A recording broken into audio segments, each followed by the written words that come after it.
తెలుగు రాష్ట్రాల్లో చలి తీవ్రత భారీగా పెరిగింది. శీతల గాలుల ప్రభావంతో ఉష్ణోగ్రతలు కనిష్టానికి పడిపోయాయి. రాత్రి తెల్లవారుజామున చలి పంజా విసురుతోంది. ఎక్కడికక్కడ పొగమంచు కమ్ముకుంటోంది.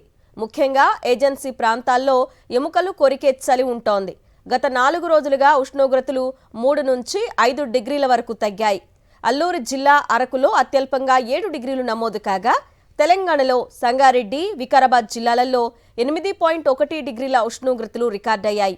ఆసిఫాబాద్లో 8.4, ఆదిలాబాద్, కామారెడ్డి జిల్లాలలో 8.6 చొప్పున నమోదయ్యాయి.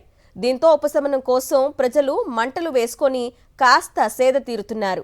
రాబోయే 2 రోజులు ఉష్ణోగ్రతలు మరింత తగ్గుతాయని, చలి తీవ్రత మరింత పెరుగుతుందని వాతావరణ శాఖ తెలిపింది.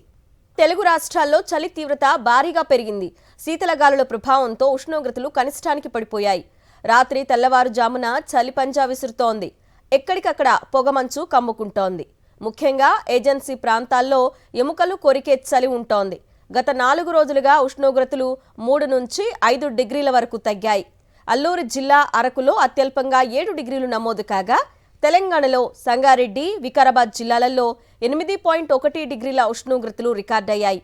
ఆసిఫాబాద్లో 8.4, ఆదిలాబాద్, కామారెడ్డి జిల్లాలలో 8.6 చొప్పున నమోదయ్యాయి. దీంతో ఉపశమనం కోసం ప్రజలు మంటలు వేసుకొని కాస్త సేద తీరుతున్నారు. రాబోయే 2 రోజులు ఉష్ణోగ్రతలు మరింత తగ్గుతాయని, చలి తీవ్రత మరింత పెరుగుతుందని వాతావరణ శాఖ తెలిపింది.